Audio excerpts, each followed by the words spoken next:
Hey, yo, how's everybody doing today? Sorry, a few minutes late. I had some technical difficulties with my lighting. I got it figured out, though.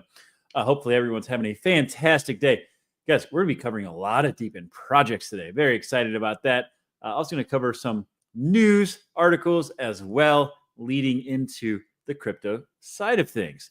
Hopefully, everyone's having a fantastic Tuesday. And it is DePIN week. Yesterday, I covered the top 5 DePIN projects that have yet to have their token launches, but are having their token launches this year. Those projects included the likes of Exhibits, DABA Network. Guys, let me see. What else did I cover? 375 AI, Deep Network, and Wingbits. All very solid projects. Today, we've got like 10 projects for us to dive into. And then tomorrow, I'll finish up the list. Always adding new projects, but we've got a lot to cover today and tomorrow. Some really useful information. We got Tyler in the house. What's up, Tyler? We missed you on the space earlier. We had an X space earlier. We were discussing whether the 4-year market cycle is broken and what that means as far as an alt season and where the DePIN landscape is today. Guys, I think things are certainly shaping up in the DePIN sector. I know the market's been beaten down, but there is some serious building taking place, really exciting things happening. But I do want to start off with a couple of fun news articles. Tyler said he'll be back on the space next week. Appreciate that, man. We love having you. I know you've got a new gig going right now, and you're got a lot of irons in the fire, man, for sure. All right, let's start off with a couple of fun articles. This one, interestingly, there's a lot of side hustles out there. This is one I was unaware of. Let me play this for you. James Brown has a tattletale in tonight's Eye on America. He calls himself Streeter, a soldier in the war on idling. Shortly after 6, I'm out on my bike looking for idling trucks. 2 years ago, he gave up his job in marketing to look for drivers running their engines full time. I'm essentially biking 6, 7, 8, 9 hours a day. In New York City, it's against the law for trucks and non-city buses to idle for more than 3 minutes. But the law is rarely enforced. Right there. And that's where the big money comes in for Streeter and others who report idlers. It's called the Citizens Air Complaint Program. The person who sees a truck or bus idling record. Greg trusts. Guys, snitches get stitches. Snitches get stitches. We gotta wait for this ad to play out. What's going on here? Prevagen for his brain, and this is his. What's going on here? Let's get the ad out of here. Reports it, and keeps 25% of the fines, which typically range from $350 to $600. So what are you making in excess of 6 figures in doing this? Yeah, it's in excess of 6 figures, yeah. It's a public Guys, health. this guy's riding around his bicycle, snitching on people and getting paid 6 figures. Damn. Talk about a side hustle. They go on to say, I'm not going to play the whole thing, but they go on to say that there's other cities that are going to be doing the same thing. So if you live in a major city, hey, man, there's a lot of ways to make money out there. But as I said, snitches get stitches. Not a bad side gig, though, I must say. Pretty funny stuff. Wild, man. All right, what else? This was kind of a crazy article. I don't know if you might have seen this study, but they did a study on glass bottles containing more microplastics than plastic bottles. I saw some comments in there like, who funded this study? Was it people that made plastic bottles? Turns out that glass bottles of soft drinks, lemonade, iced tea, and beer contain around 100 microplastics particles per liter, up to 50 times higher than plastic or metal containers. The source was the caps. It turns out was the main source of contamination. And they actually looked at wine bottles because they use corks, and they did see that it was not the case with wine. So it's more so that's how they were able to determine that it was the metal caps on some of these glass bottles. But man, microplastics are all over the freaking place. They're finding them in people's organs. They're finding them in people's brains. Kind of scary stuff, man. I don't know how you can get away from it, though. It's everywhere in our life. The other thing Deloitte is out here offering employees subsidized Legos. So if you work for Deloitte, you get $1,000 towards Legos. Pretty crazy. So it's not just Legos. Apparently, they've had this in place for other things as well. They also have kitchen appliances, blenders, refrigerators, spa services.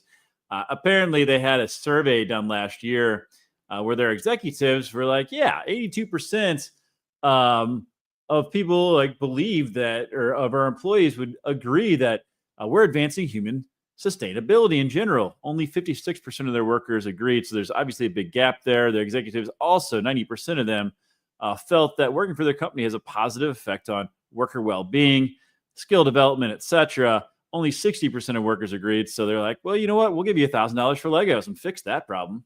So I guess for people that are into Legos, I mean, Legos are cool, but you're like, write me a check, bro. Give me that $1,000. I'll use that for something other than Legos. Anyway, some fun stuff there. Some fun stuff. Let's get into some macro stuff going on. We've been talking about the Iran-Israel situation. It looks like there's some additional missiles that went out after the ceasefire that happened yesterday. But it looks like the markets have pretty much calmed down, are expecting things to come to a head there. So we're not going to dwell on that too much right now. I do want to talk about some other news, though.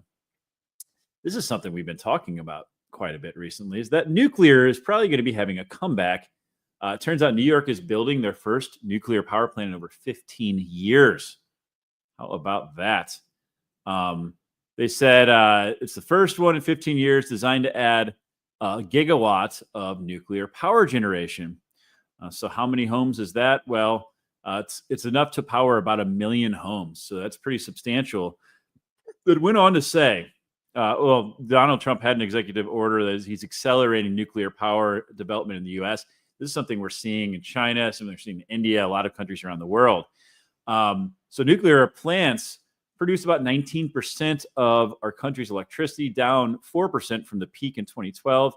It says that while it is expected to decline further, big technology companies are licensing power from aging reactors to meet the demands of AI. This is where it's at, guys. AI, the power demands are going to be massive, massive power demands for AI. And said that the U.S. is going to need, I guess right now it says only 5 new commercial reactors have come online since 1991, but it's estimated that we're going to need the equivalent of 34 full-size nuclear power plants over the next 5 years to meet power requirements. So big deal. It's all coming down to, I can't remember if I had anything else on here now. It all is coming down to the power needs for the AI movement. Guys, it's going to be absolutely massive. And this is my play. Next Gen Energy, they have a lot of nuclear power coming online in the coming years. And a lot of the analysis I've been reading has like a $15+ target for this stock. So not a bad deal. It's up 7% on the month, but not a bad thing to look at if you're looking to get exposure to uranium or the nuclear movement. Moving on. This is something we've been talking about too, how Tesla is launching their robo-taxis in Austin. But there's a lot of people out there right now and analysts looking and saying, hey, they're going to just blow Waymo out of the water. And if you look at the cost, just under $38K versus $200K for these Waymos, there's a lot of people that are placing big bets on Tesla to win the robo-taxi war here. To the point where they're expecting that we can have hundreds of thousands of these on the road in the coming years. Pretty remarkable stuff there. Obviously, Tesla has seen a nice surge over the last 5 days, up 5%. It was up a little bit more yesterday. But yeah, I think Tesla is not a bad bet looking forward. And Elon continues to win as ARK Investment came out, and they estimate that SpaceX by 2030 is going to have a $2.5 trillion valuation. They came up with that's their base case, bear case at 1.7 trillion, bull at 3.1 trillion. They had their last funding round valued at $350 billion in December. So if this comes to fruition, it'd be a 38% annualized return. Pretty remarkable stuff there. And They basically chalk this up to the fact that SpaceX is building rockets and satellites, creating orbital bandwidth, acquiring Starlink customers, and reinvesting the resulting cash. They're saying the cycle is going to continue as we have development of Mars. So looking out, just 5 years, I mean, that would be a hell of a return. So maybe a stock to potentially look at. Now, Kathy Wood tends to be, with ARK, a little bit aggressive on some of her projections, but still, Tesla and SpaceX, both Elon companies, could do well. The next thing I want to talk about here is the housing market. We haven't talked a lot about this recently. I talked a lot about this over the last few months, though. And shelter is coming down. Housing is having deflation right now. Why is this a big deal? And he says here, shame on Powell. It's because shelter is 35% of the CPI calculation or inflation calculation. We're seeing housing prices come down. In fact, this report came out within the last few weeks that the housing market has 500,000 more buyers or more sellers than buyers, the most on record. Right now, there's 34% more sellers in the market than buyers. We have not seen this dating back to 2013. A year ago, sellers outnumbered buyers by 6.5%. 2 years ago, buyers outnumbered sellers. So we're seeing a massive shift in the real estate market. And here's the reasons why. They're narrowed down to 3 reasons. It's expensive. Mortgage rates are up. The 30-year mortgage rate is 6.73 in April. Obviously, we've seen long-term duration debt actually climb recently. The other thing is economic uncertainty of tariff talks, layoffs, etc. So a recent Redfin survey found that nearly 1 in 4 Americans is scrapping plans to make any major purchases. And then lastly, the mortgage rate lock in effect is easing. So you had a lot of people that had really low mortgage rates from years prior that didn't want to sell their homes and have to take on a higher mortgage rate. But we're getting to the point now where it's been years since we had the lower rates, and people cannot hang on forever. It's just not realistic. It says you have job changes, return to office mandates, divorce, etc. So we're starting to see the housing market get a lot of supply and not enough buyers, and they do expect that we're going to continue to see home prices fall. Now, going back to this and the CPI impact, we saw that rent prices were dropping, in December into January. It takes months for that to start showing in the CPI, and we are starting to see that now. So that should be another downward pressure on inflation, which should, hopefully get Powell to lower rates. We'll talk more about that in a minute. By the way, it's not just the U.S. Saw this in London. London also is seeing their values, particularly on higher value properties, or they're having to take a pretty big hit to sell properties over there as well. This article I found interesting. So China cuts U.S. Treasury stockpiles to 16-year low, and we've talked a lot about this. Our long-term debt, and we have a lot due, $9 trillion this year. We're also paying $1 trillion in interest and running a $2 trillion annual deficit. So $12 trillion roughly needs to be financed through treasuries over the next year. And China is cutting their holdings. Now, I looked into the numbers here. It's not anything too crazy. China did fall to our number 3 largest debt holder, a foreign debt holder. UK overtook them. So I looked back here. We are at 770. We got up to about 780. These are billions, by the way. They had 770 billion, got up to 780 billion. So we've kind of been in this range. So yeah, we are at 7. They're holding 757 billion. So they have been unloading some, but it's nothing like crazy. So I think that headline is more of a clickbait. It's factual, but it's not like they've been just like dumping treasuries. But it is interesting to see the UK and Japan now higher than China as a holder of our debt. Looking at the job market, and this is something I continue to bring up. We, talked about how Microsoft had laid people off. Oh gosh, what was the other company recently that laid off? Intel was laying off a huge number of people. Now we have Hyatt laying off 30% of their U.S. guest services. It goes on to say that approximately 30% of its support teams and guest services are being laid off. The one employee said that they are pretty much blindsided by it. This is a trend we're continuing to see, and it's not just them. Marriott also in the last year laid off 800 corporate employees. And I highly recommend, I've said this several times, following this Amanda Goodall. She does a really good job of breaking down what's happening in the job market. She's really well informed, as well as like what's happening with the student loan repayments. But basically, she said that they got less than 24-hour notice before termination with severance packages of $800 or less. So hundreds of remote agents are gone. The other thing she said, no mention of AI, but let's not pretend that automation isn't replacing these roles. AI is absolutely replacing jobs. We're going to continue to see this trend, and it's going to have a massive impact on the job market, guys. So something that we need to keep an eye on for sure. Woof.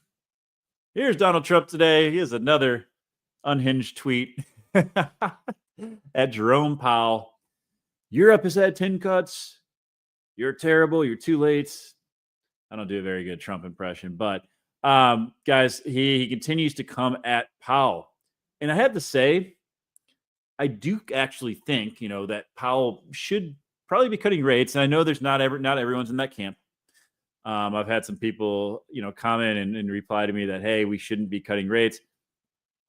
I think that inflation's been coming down enough. And Jerome Powell actually testified in front of Congress today. I'm going to touch on that briefly. I'll talk more about that tomorrow, though. I need to really go through and watch the whole thing. It's been a busy morning. But I thought this is an interesting take. And this guy is pretty smart. He basically said that the political pressure on the Fed is a tricky game. So not everyone will agree with this take. But the Fed chair wants to be seen as non-political. Hence, the pressure on him to cut from various parts of the administration may lead him to need stronger confirmation that the data supports a cut compared to if there wasn't this political pressure. So in other words, like what Trump's doing could actually be backfiring. It could make it harder for Powell to cut rates because he does not want to make it seem like he's, I guess, falling into Trump's demands. So he may be requiring more confirmation than he normally would. I don't know. I wouldn't be surprised. But again, Powell did talk today for quite a while. The main takeaways that I saw is that, we talked about this a couple of weeks ago after the FOMC meeting. But number one, maybe that's just last week, actually, crazy. He's willing to wait to cut rates until we see more clarity. So nothing new there. But it does seem that they're leaving an opening to potentially cut in July. I still don't really expect cuts until September as of now, but that could change. The other thing that was mentioned in here was a lot of lifting of restrictions as far as banks being able to play in the crypto space, and not just the Stablecoin Act, in other ways. And I'm going to talk more about that here in a second. But very interesting stuff. Seems that the road is being opened and paved for crypto to thrive. A lot of the stuff that's taking place, there's going to be a lot of tailwinds for us in the crypto industry. If you think about how the market ran up right after Trump's election, a lot of that was a buy the rumor, sell the news event for sure. I mean, people were like baking in a strategic Bitcoin reserve. They were baking in deregulation and more clarity around crypto from a regulatory standpoint. But now we're going to see all of that stuff actually come to fruition, and I think the real impact of that is coming. So very exciting stuff there. Now, if we look at Polymarket odds, just to check in here, we have seen a little bit of a shift as far as whether or not we can expect rate cuts to take place. July, we're still sitting at I'd say it's very unlikely. There's an 82% chance of no change in rates, but September in particular, we have seen quite a shift. It was at 52% like an hour ago. But I think we were like 46%, now 47% no change. So in other words, it's 53% chance, that we will see a rate cut in September. So that was under 50%. Now we are seeing that shift to more likely than not that we will see a rate cut. And just looking at the upcoming meeting schedule, we have 8 per year. We have 4 more coming. I'd say July is unlikely. We have September, October, December. If you remember last year, we saw rate cuts in all of the September, October, and December sessions. One was 50 basis points, the other 25 basis points for a total of 1%. I wouldn't be surprised if we see something similar take place this year. So that would certainly be bullish for markets. Whew. That's a lot, guys. What's everybody doing? Y'all ready for some DePIN? Got a couple of things, broader crypto things to cover, and then we're going to get into a number of DePIN projects. Very excited about that. All right, man. And then I'm going to be out, by the way, Thursday and Friday. Be back. It's the normal schedule next week, though, and I will be in Chicago for most of the summer. So I'll be able to get in here and be in here every day, which I like to do. I like to stay on top of things. It's hard to stay on top of things when I have like 4-day gaps. There's just so much taking place right now. All right, let's another billionaire talking about crypto. They're all follow the smart money, guys. You got to follow the smart money. I want to play this clip real quick for you. It's about 30 seconds. I think it's a great question. I think all these geopolitical issues highlight a theme we've been talking about for a decade, the separation of money and state. Back in the day, money was separate from the state. It was hard assets like gold. We've had this era where governments print money.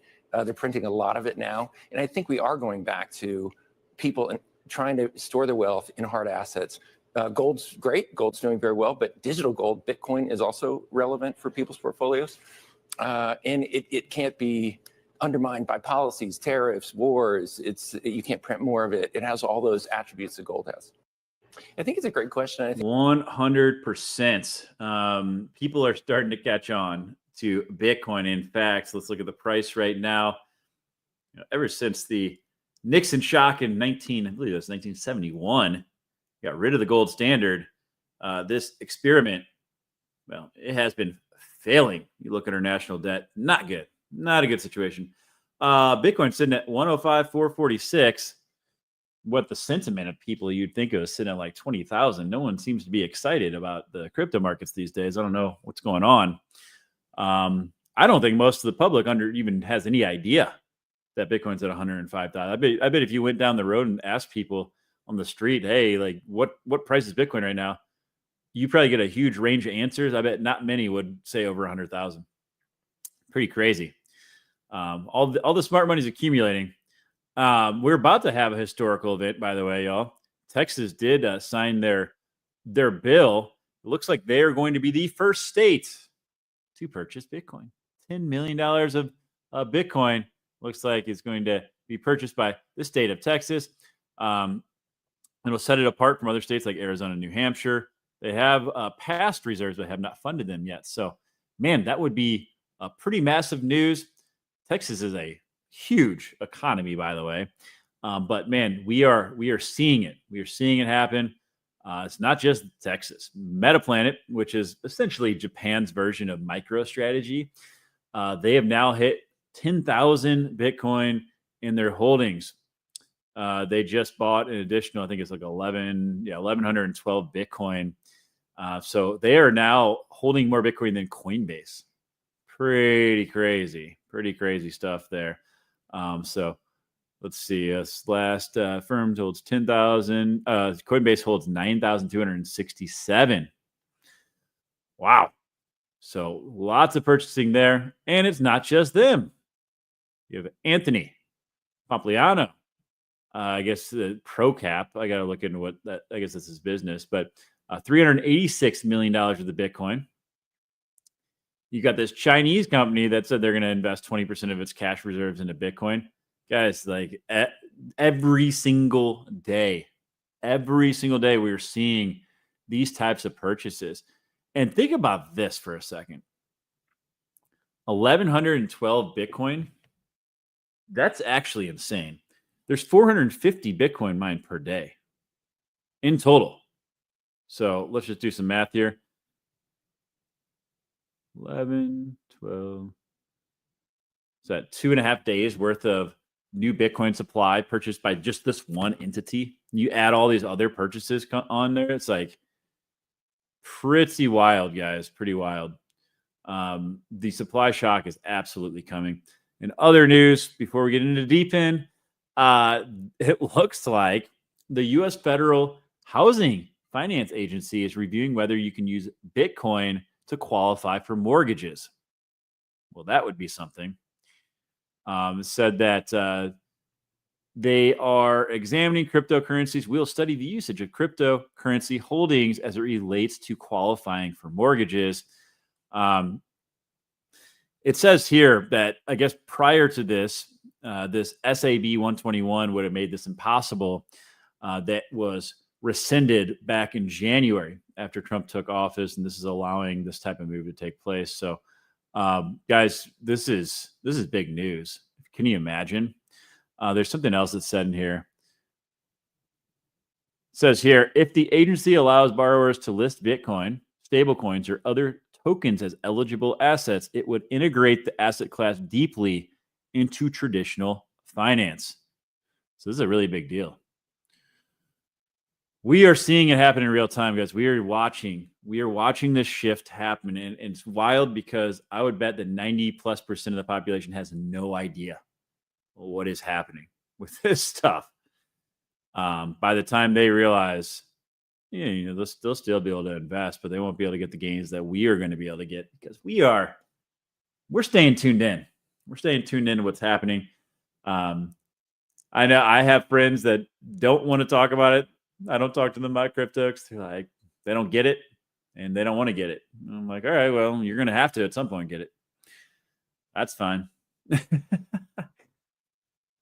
Who's ready for some DePIN? Some DePIN stuff. I got like a bunch of projects to cover here. And then I'm going to cover, I left some behemoths to cover tomorrow as well. So we're going to go through my favorite projects and where they're at price-wise and what they're doing to build. But we're going to start off with my favorite storage project. I held Filecoin in the last market cycle. Not that I don't believe in Filecoin. I just don't really like the tokenomics, and the cost of storage is just being driven down so much. It's hard for me to really look at some of these other projects and see the upside there, I guess, with one caveat, and that is Arweave. Okay, Arweave is by far my favorite project. They're differentiated because they're doing permanent storage. If we look at some of these trends right now, look at the transaction trends, just seeing massive growth. Not to mention that Arweave's been around for like 7 years. They're tried and true. Their model is such that you pay upfront, your file stored in the blockchain forever, and they're getting massive usage, guys. Also, I think it's something like 70 to 80% of a lot of NFT collections are stored on there. A lot of blockchains store their data on Arweave.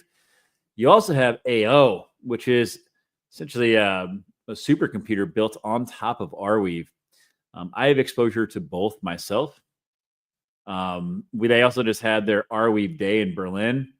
And you can see here, they've been around for 7 years. There's not many projects that can say that. And their fundamentals continue to get better. This is something I need to spend some time and really look into the ecosystem because I bet there's going to be a number of projects that absolutely explode that are built on top of Arweave. In particular, I mentioned AO. But if we look at Arweave's price, another thing that I think is really solid about Arweave is that their supply is completely circulating. So that's obviously a big win there. You look at their all-time price action here, we're at $5. Let's look at market cap. It's a better comparison. Their market cap was at $2.92 billion. We're at $330 million. So call it a 9x from here if we got back to that. But again, looking at some of these prices and looking at the fundamentals of these projects, it's like everything to me, it just seems like it's on sale. I know buying the dip has been brutal this year, but I'm really, really trying to double down on the projects that I have high conviction for, and Arweave is definitely one of them. You look at AO, again, that's the supercomputer project that's built on top of Arweave. I want to say it's around $15 right now. Yeah. It was up near 30 at one point. It's a newer project, but $52 million market cap. Again, I just look at these prices. I'm like, geez, I'm doing everything I can to accumulate more here. But I really, really like both projects. If you go to my channel, by the way, let's see here.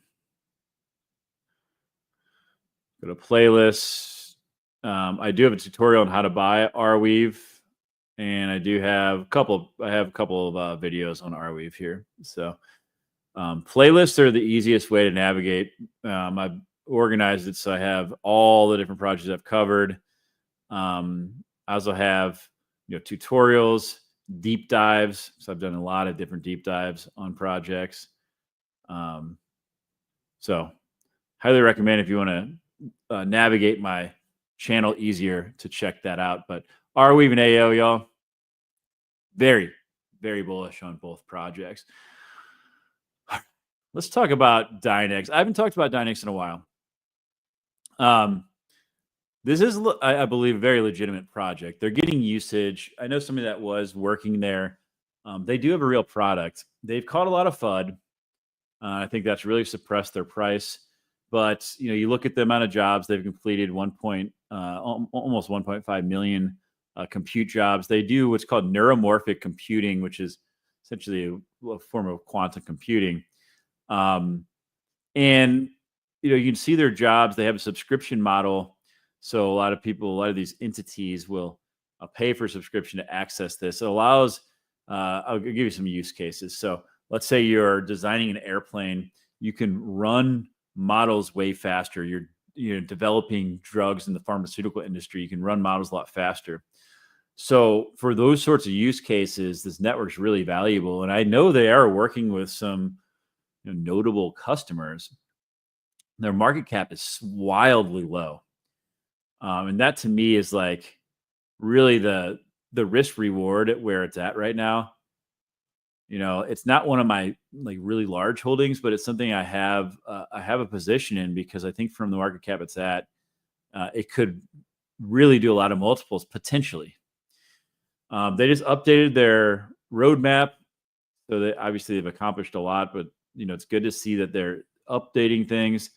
They've received a lot of awards recently around the world for their technology. Quantum is on the rise. They're very active on their socials. So I think for me, we look at this, it's sitting at a $3.5 million market cap, guys. That's pretty crazy. If we look at the all-time, this thing was up at over $100 million market cap as all-time high. I mean, that's roughly a 30x from where we are right now. So I'm not saying we're going to get there, but when you see a project like this that has a real product that's getting real usage, $3.5 million is just crazy to me. And I do think that a lot of the FUD is what beat down that price. So for me, yes, I do have a position in this project to see where it goes. And I do have a video on this one as well. If you want to learn more about it, 5.5 minutes. So easy watch. I go more into detail on the neuromorphic computing and the types of customers that they're servicing. Woo. All right. What else do we have? We've got Streamr. Streamr's a good project. I wonder if Decentralized Rob's in here. Streamr has been around for a long time, guys. I believe they have been around over 7 years. It's a peer-to-peer data streaming network. So I use this example because this is basically how they work with Demo. As opposed to, let's say that you plugged a Demo unit in your car, as opposed to sending that to a centralized server like AWS in Texas, and then they resend that data out to every other vehicle or whoever else the end user would need to be for that data. They push the data through the peer-to-peer network. So you'd send it to 4 other cars that are connected to the network. They would each send it to 4 other cars that are connected to the network. So it kind of is like spiderweb effect. For one, you don't have to rely on any centralized entities. And there's a lot of benefits to being fully decentralized. But all of the data is also fully encrypted. It's end-to-end encryption. So even though you're sending it through these vehicles, it'd look very jumbled. They wouldn't be able to make any sense of the data. It's they have keys that the end user has to decrypt that data. And again, it goes through the different peers in the network. They also just launched Streamr TV that's built on top of the network. So you can actually broadcast from here. I tested that out yesterday a little bit. So I stream from StreamYard, and I'm talking to them about getting an integration going so I can also stream to Streamr TV. But if there's any indication that this is seeing some positive trajectory, you can see here. I mean, they've been up quite a bit over the last week, up 20% roughly. This is when Streamr TV went live. We saw a massive pump here. So again, looking at all-time price action, this thing got up to $221 million market cap at its all-time high. It's currently sitting at $17 million. So I don't know, 12 or 13x, I would imagine.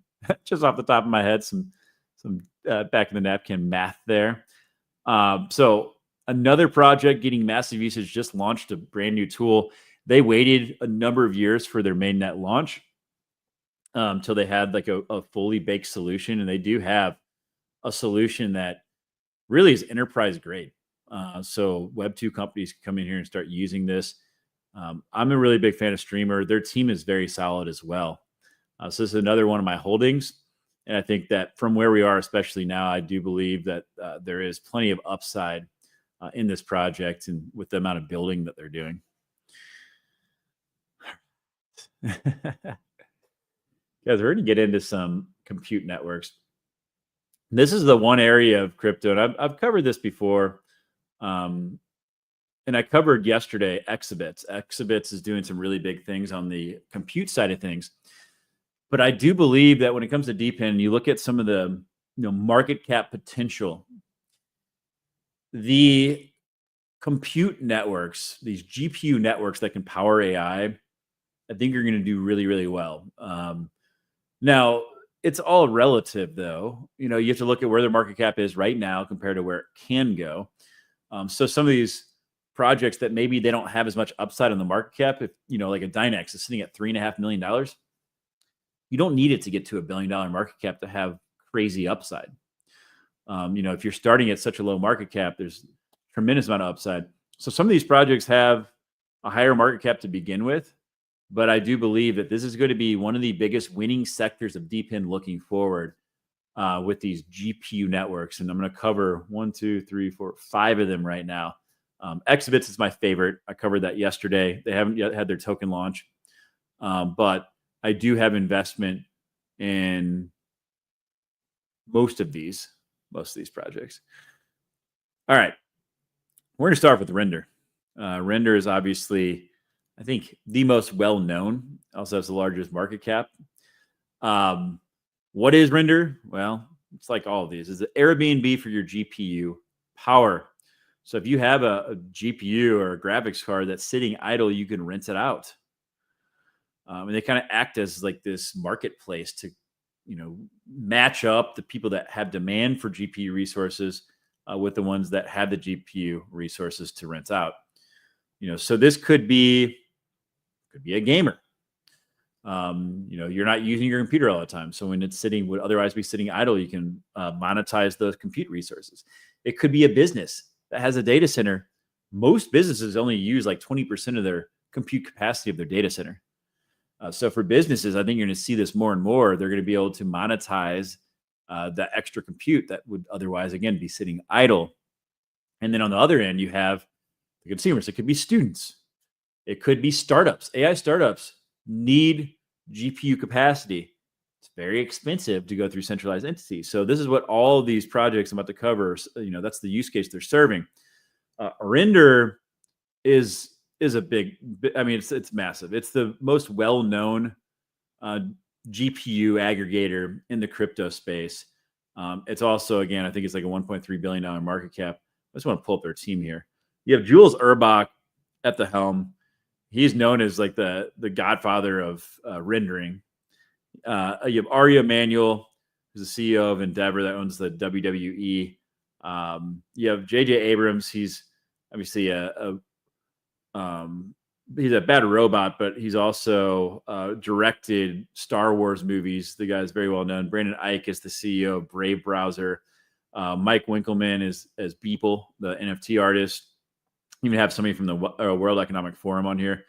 So completely stacked team. They also, back in 2024, announced a partnership with Apple. So Render is massive, guys. And you look at where it's at right now. I mean, the market cap's still higher than the rest of these. So, maybe a little bit more limited upside, but it's $3.20. You look at the all time, this thing got up to over $12, a year and a half ago. We look at the market cap again, the market cap got up to 5.22 billion. So, we're at 1.6, so call it 3.5x is where we were before. And they're getting a good amount of usage. I was even at the Sphere in Vegas for New Year's, and they powered that whole show with Render. So they actually use a crypto project to power the show. Is pretty remarkable stuff. So again, Render, I am a holder of Render. And I really like the project. And I think that from where we're at, especially right now, when the market rebounds, it is a prime candidate to have a nice recovery. Nicholas Taylor said, can you invest in Exhibits? They haven't had their token launch yet. So not yet. And it's not like you can participate because they only are sourcing the highest quality GPUs. And they basically have, NVIDIA makes the chips. You have to then construct the GPUs. So what they do, Exhibits, they specialize in building out the actual data center. The people that can get their hands on these chips, they want to get the most out of them. So Exhibits sends in their experts. They build out the GPUs. They fine tune them so that they can get the most out of them. Like DeepSeek, for example, if you guys remember that was the first thing that crashed the markets earlier this year, that big breakthrough that China had. They lied about not having NVIDIA GPUs, but that's neither here nor there. They had a major breakthrough on the power necessary for inferencing. Exhibits is able to go in and double that efficiency, building off of what DeepSeek did. So they have very specialized people. They have PhDs from some of the best schools around the world. Unbelievable team. They also know how to do the cooling systems. They know how to manage the power. The power that's necessary for these data centers is wild. And they have ins with all of the different data centers. So Exhibits is going to be a behemoth. And they are working with Render, by the way. If you look at the Exhibits website, they have Render as one of their partners. All right. Both of those. I love both projects. I own both. Next one's Akash Network. So Akash Network's been around for a while. I've owned it since the last market cycle. I held it through the bear market. And that was when they weren't getting usage. If you look now, same type of deal, but they've got H200s, they got H100s, A100s, and they're getting utilization. This is exactly what you want to see. Top end NVIDIA GPUs and utilization. So that means revenue, guys. That's a good deal. So Akash, there's a lot of people that last market cycle were like, yeah, Akash Network, I don't know why people are investing in it. It's not getting any usage. Well, now it is. It is getting usage. And they have their blog. They're very active in here. They've got a lot of stuff going on there. It was also one of the first projects to really rebound after that huge crash we saw back in the spring following the whole tariff situation. But if we look at the price, $1.10, I think this did get up to $7 in the past. Yeah, $7.22. Let's look at the market cap. This thing got up to 1.4 billion. We're sitting at $274 million market cap. So down 70-80%. There's another one that I think could do really well. I believe this is built on Cosmos, actually. If I'm correct here. But Akash Network's a solid project. I wonder where it's available for purchase here. It's on Coinbase. So KuCoin, crypto.com. So it's on the major exchanges. But I really do like Akash Network. I think that this is another one that could really have a massive rebound, sitting at $1.10 right now. Pretty crazy. Pretty crazy. And we're closing in on some, all-time lows for some of these projects, like bear market lows. But so what was that? We had a Render, Akash Network. The next one we'll talk about is Ionet. I had a video out on Ionet a while back. They caught a lot of flack around. I'll talk about that a little bit here, but they caught a little flack right around their token launch. Their CEO had a little bit of a checkered history, and they had him step down right before their token launch. Interestingly, Martin Shkreli was the one that really called out his history, and I had put out a video, and I was getting like DMs from Martin Shkreli on X. We're like going back and forth, and I was like, "Wow!" So he basically called them out, but seems like things have rebounded for them. But same type of deal. If we look at their console here, they have 614 GPUs, 59 CPUs. They have 256 that are currently hired and being utilized. So that's pretty legit.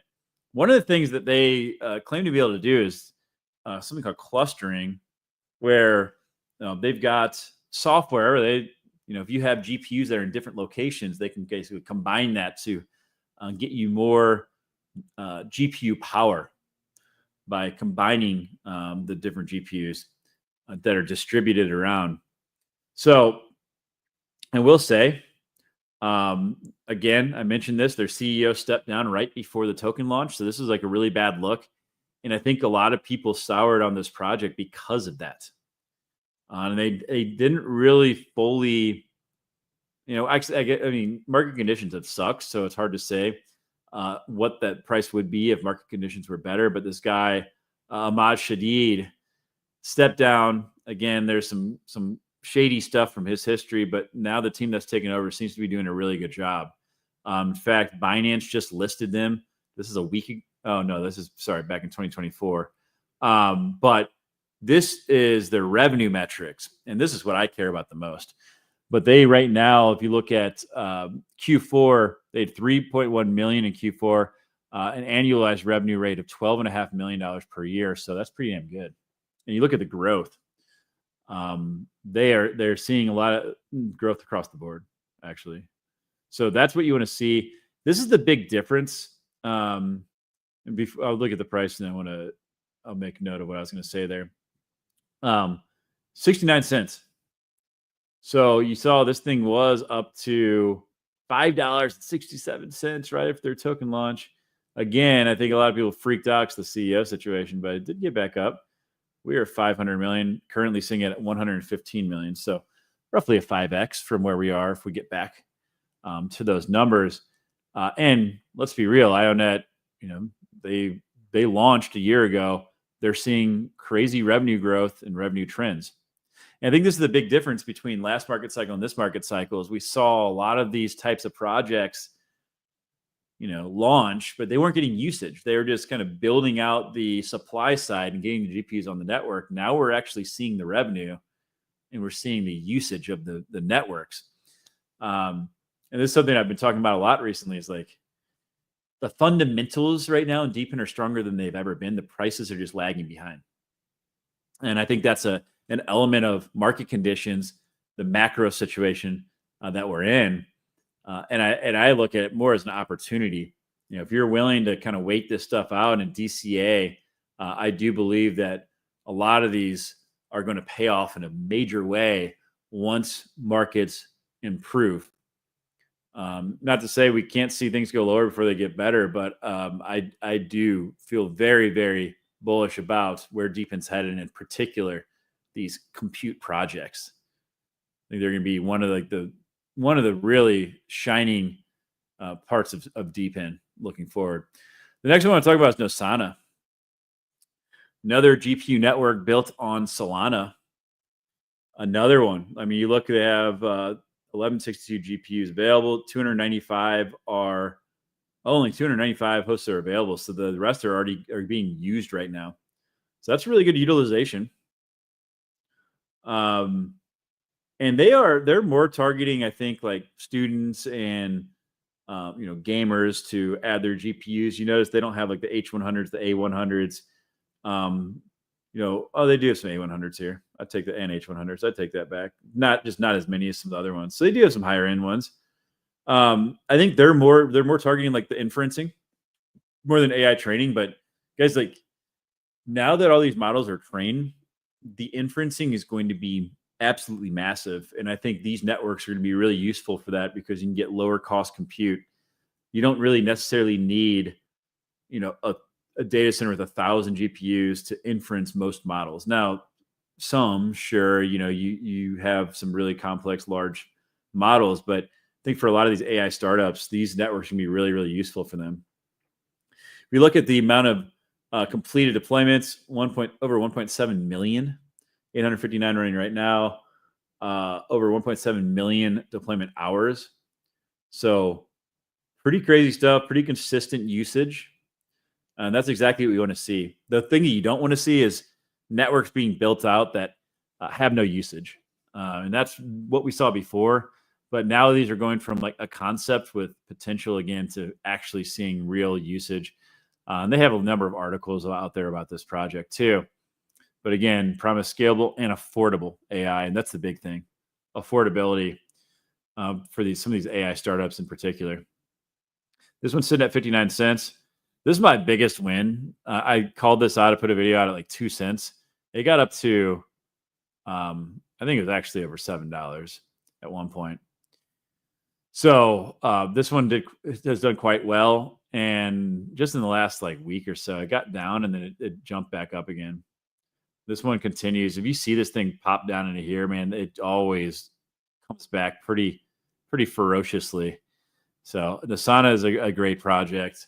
And one that I am also a pretty large holder in. Got one more project. Guys, we're coming up. We covered a lot.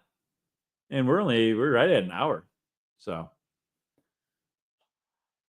last but not least, we have Aethir. Aethir. You look at their dashboard, their metrics are really impressive. They say total GPUs containers 432,000. You look, they have a bunch in Singapore, a bunch in the US. They claim to have $141 million in annual recurring revenue. To me, that is absolutely bananas. Now, I've talked to some people that they're called into question a little bit on their annual recurring revenue because I don't think it's like on chain. But their market cap means 300 million. But really, if this is true, if they really are seeing that much reoccurring revenue, I would have to argue this is underpriced at 300 million.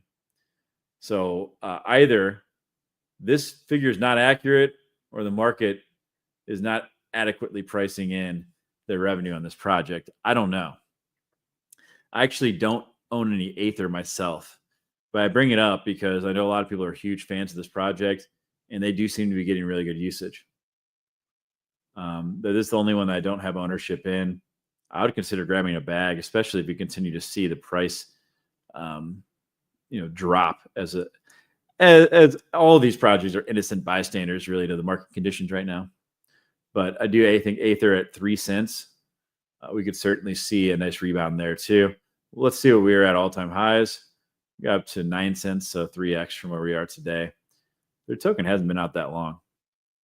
Only a year. Market cap all-time high was like right around 527 million. So about down 50% from its all-time high. But definitely a project that's a favorite to a lot of people, and it is in that GPU space. Whew. Well, guys, that's a lot. I've got more DePIN projects to cover tomorrow. You probably know we haven't covered Ionet yet. We haven't covered Hivemapper or Demo, or Demo is a sore subject right now for a lot of people. But I'm actually going to talk about Demo and why this tomorrow. Why I think we need to see what they do with the subscription model. They did come out and say they were going to reassess things. But I do believe the token could rebound. Now, in the short term, we could see some pretty nasty price action potentially there. But I think the business case is there for the project to still do well, even if they do make this pivot that they're talking about. What other projects? Silencio, I'm going to cover tomorrow. Rover, I'm going to cover tomorrow. Some really good projects that I left for tomorrow. And then obviously about the rest of the week. But guys, I appreciate you guys joining in, your viewership. I'll be back tomorrow. Peace. Have a fantastic day.